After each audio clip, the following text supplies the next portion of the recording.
What's going on, guys? I'm Lakota from MYR Mediums, and this is an Ask Me Anything speed paint video.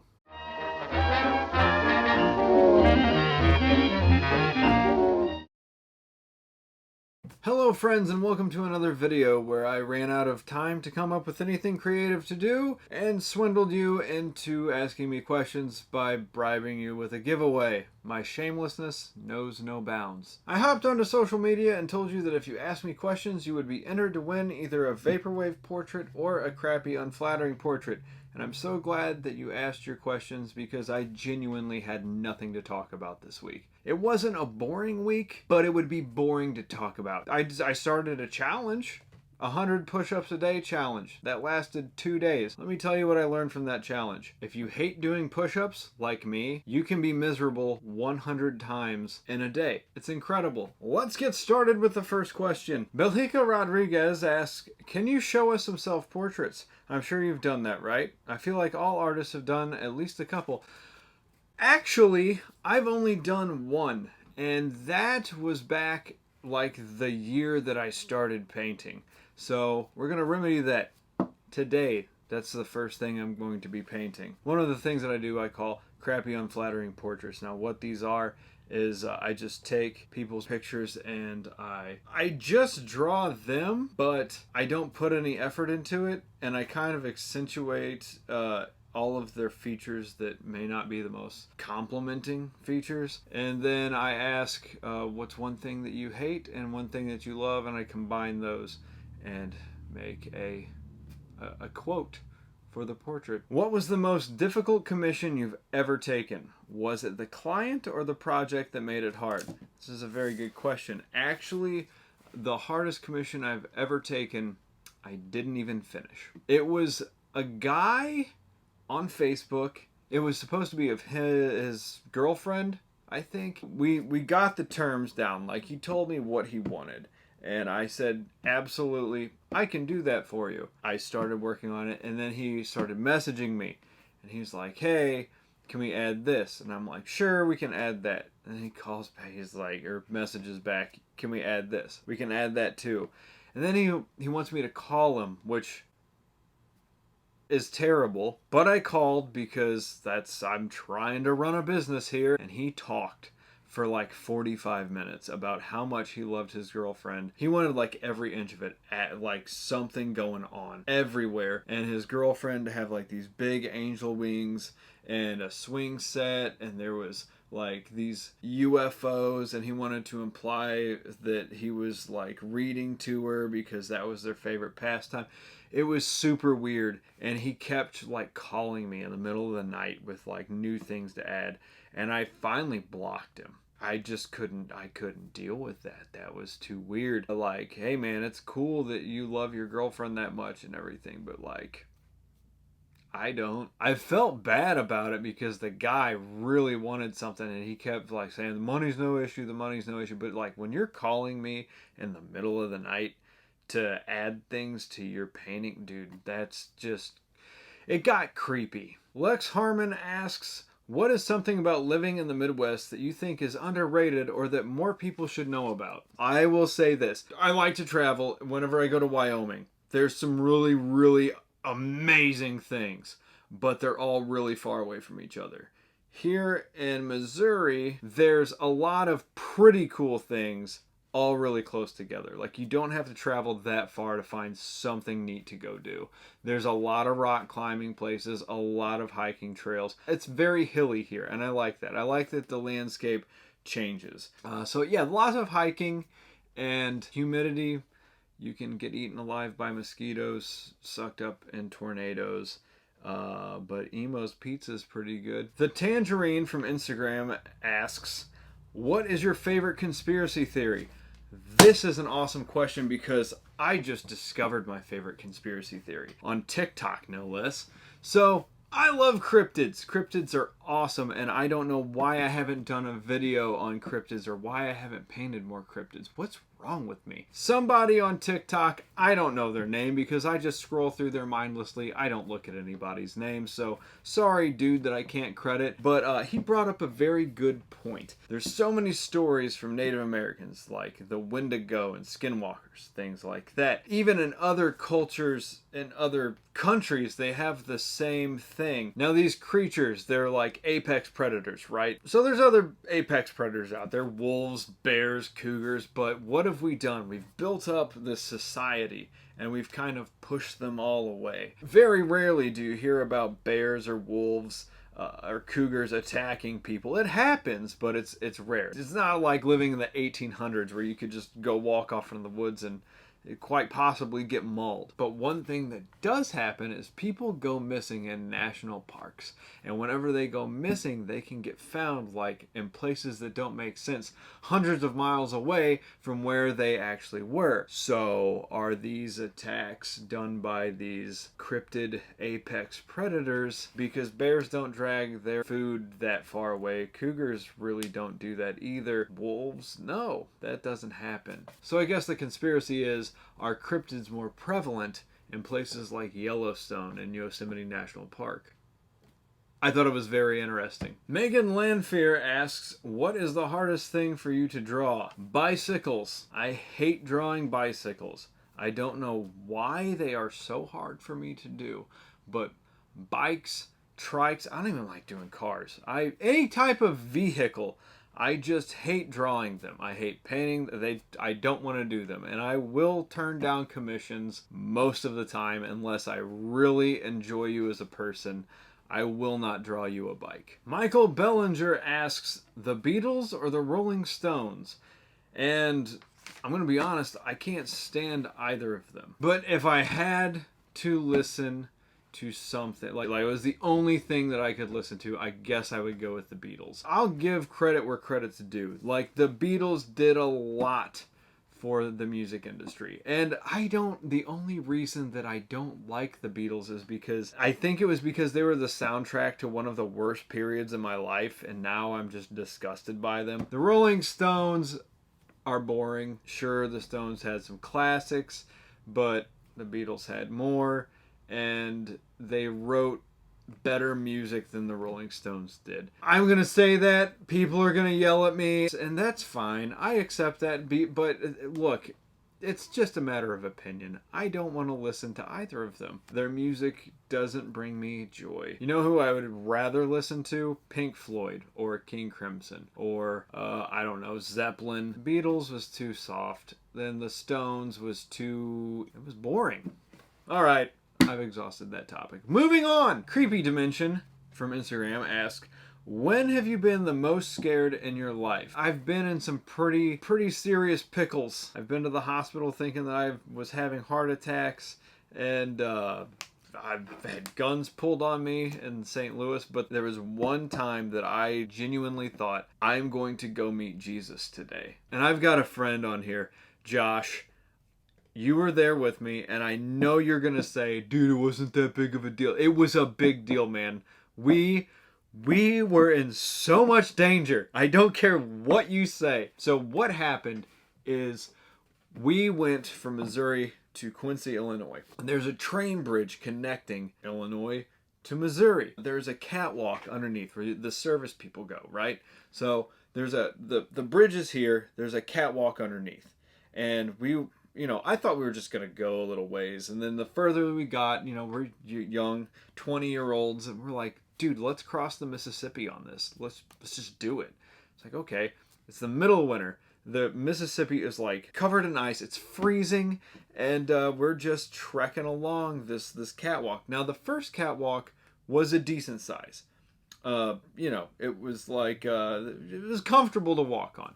So this first catwalk goes like that, and then there's a ladder that comes down. We start walking across the bottom part, which is much wider and closer to the water, and I'm comfortable. I'm having a great time. We get to the end of the second catwalk. There's a ladder going up, and then another catwalk up here that we finish out on and get over to the Missouri side, right? We start going up this ladder. Josh is first.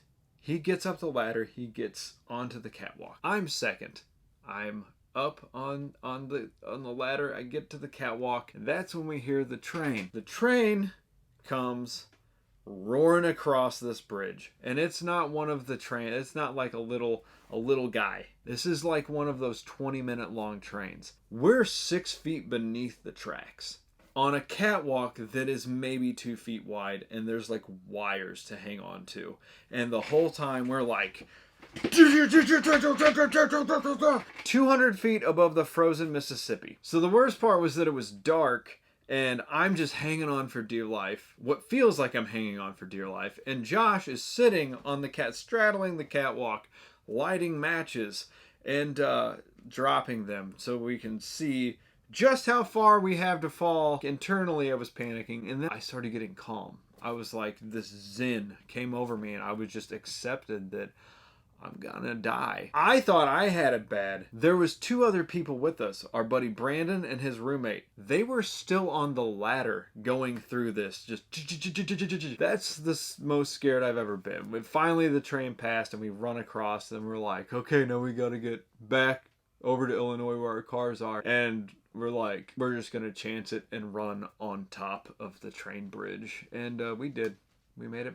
We made it back. We survived. Wasn't so bad. I would never do it again. Don't go playing on catwalks under train bridges that cross, bodies of water. It's not a good idea. Super Duper Dweeb from Instagram asks, what's your weirdest animal related experience? I don't know that I've had any really weird animal experiences. I was walking past my yard when I was a teenager, and this rabbit just came darting under the fence and ran into my leg and kind of knocked itself loopy. One of the coolest animal experiences. I think my son's like a good luck charm. If you want something cool to happen in the woods or with an animal in general, have my son be there. He just said he wanted to go on a drive and talk, so we went on this like back highway.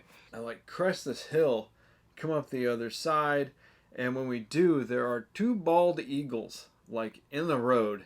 And they took off flying, and they just kind of like flew in front of our car, and then they like flew and then just dipped off like airplanes, and that was pretty neat. Next question. Jenna Downey asks, what are your must-haves and absolute no-nos on deciding where to live? It can't be flat. I could not live in Illinois, and I could not live in Kansas. Nebraska, no, I couldn't do it. I have to have scenery. Like, I have to have some sort of, that's, like I said, one of the reasons that I love Missouri is that if you look this way and you look that way, there's just rolling hills everywhere. Rolling hills. And I love that. Trees, I gotta have some sort of nature. I don't want to be in the boonies. I don't like being secluded in the woods. Like, I want to be within 10 to 15 minutes of a town, just so I can go out and go to stores, go to coffee shops, and find food. I think that pretty much covers it. Jasmine Azure, I'm sure I butchered that name, and I'm sorry. She asks, what is the meaning of life, and do you smoke weed? Well, Jasmine, I'm a Christian. I know, it's crazy to hear that in these circles nowadays, but it's true. I believe in the God of the Bible, Jesus, the cross, the whole deal. And so I'm sure that you're already thinking, oh, well, he believes the meaning of life is to go and judge those who believe differently than him. And that's not true. So I think that there's been a lot of twisting up of what Jesus actually taught and what the meaning of life and the purpose of Christianity is, and that whole purpose is to spread the love of Jesus. Somebody asked Jesus what the most important commandment was, and he said to love your God with all your heart, all your soul, and all your mind. And the second is like the first, and that is to love your neighbor as yourself. I believe that we're supposed to go and love one another, and I will, because of my belief, share what I believe with people, and I hope that I walk and act in a way that shows that my life has been changed by Christ, and I genuinely hope that I'm setting a good example for the way a Christian is supposed to walk. I don't get it right all the time. I screw up, but that's because I'm human. We're all human. We all screw up. And I know that to somebody who's given a lot, a lot is expected of them. That doesn't mean that they're not going to fail. Sometimes we fail miserably, but I think in general, as long as you are loving God with your mind, body, and soul, and all of your strength, and you are genuinely loving your neighbors as yourself, following Christ, yeah, that's the meaning of life. That's what we're supposed to be doing. So, as far as your second question goes, no, I don't smoke weed, and it's not because I'm a Christian. I do believe in the medicinal properties of marijuana. I am stone cold sober. I don't drink anymore. I'm sober 6 years. No tobacco. I've the smallest amounts of caffeine. No pills, nothing. I am out here raw dog in reality on a daily basis. It is not for the weak of heart, because it's rough out here. I wish that I could, for medicinal purposes, smoke or take edibles or something, but I can't anymore. Something in my brain changed. I used to love it whenever I was younger, but I cannot handle it now. It's been a handful of years since the last time I tried, but the last time I tried was enough. I was done. Like, the only thing that weed does for me anymore is it gives me massive panic attacks. And I know that there's some of you out here like, man, you just haven't tried the right strain yet. Look, dude, I loved it. Okay, I tried all the strains that I could. I can't find it. Just gives me panic attacks. I cannot do it anymore. May I, Miss Megan from Instagram asks, if you could visit an abandoned theme park or a haunted building, which one would you pick and what would you bring? That's an easy one. I would pick the abandoned theme park, and I would bring a camera because I think that abandoned theme parks are super cool. Haunted buildings?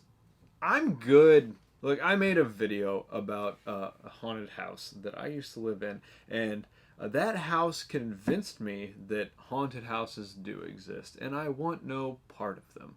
I don't. I see those things where people go on ghost hunts. Screw that, man. I don't want to be around that stuff. I don't mess with the occult, none of it. I think most horror movies get it right. We humans are so stupid and arrogant that we're just like, oh, let's go diddle daddle with something we don't understand, and everyone's dead. I don't want to be party to that. I'm good. Take me to the abandoned theme park where I can take pictures of all the decrepit clown signs and falling apart rides. I like that. That's cool. Tommy Enzi, he asks, toilet paper, over or under? If I go to your house and I go to the bathroom and I see that your toilet paper is like this, I will change it because you're wrong. Toilet paper should go like this. I'll go further with this. This is how a civilized human being wipes. Just like this. Whoop. This is how an animal wipes. Stop it. Sarah Riley asks, if you could live in any fictional or fantasy realm, where would you choose to live? If I could live in any fictional or fantasy realm, I think I would choose the land of Ooh, where Jake and Finn from Adventure Time live. I would probably try to partner up with them because it seems like they live pretty dope lives. That's a cartoon, so we'll go with another option here. I would say if I could go travel with the Doctor from Doctor Who, I would do that. I think that would also be an amazing adventure, and he's got to have something that could fix my back problems, right? Somewhere on one of these distant planets, there's got to be some sort of medicine that will just permanently fix my spine. So, yeah, that's what I would do. I would go with the Doctor, and we would go on a mission to find a chiropractor that could permanently fix me. Nicholas Caesar asks, what's your favorite food? Steak. Steak and shrimp dinner is the way to go. Pair that with a like a giant sweet potato, and man, I'm in heaven. I was wrong. Nick did not ask me what my favorite food is. He asked me what God's favorite food is, and seems like there was a lot of olives and grapes in the Bible. I don't know, man. I'll ask whenever I get there. I wouldn't be surprised if it was lamb, though, or goat. Last question. BB Mitchum asks, who inspires you? And man, that is such a broad question. I can give you all kinds of answers for that. I'm inspired by things every day.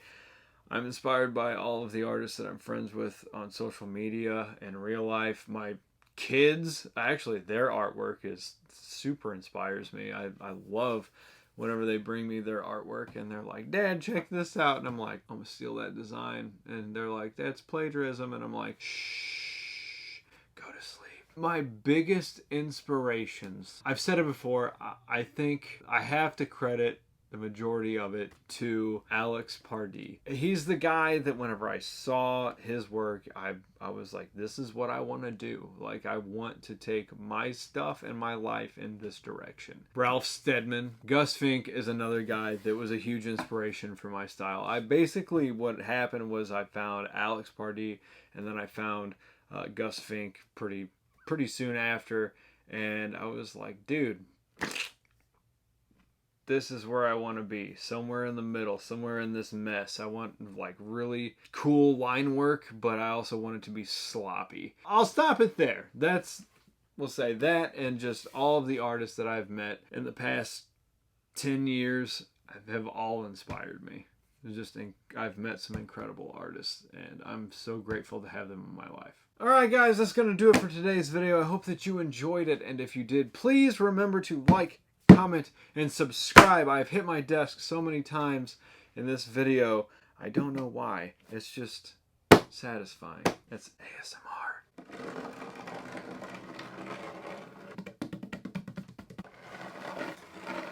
On that note, I'll leave.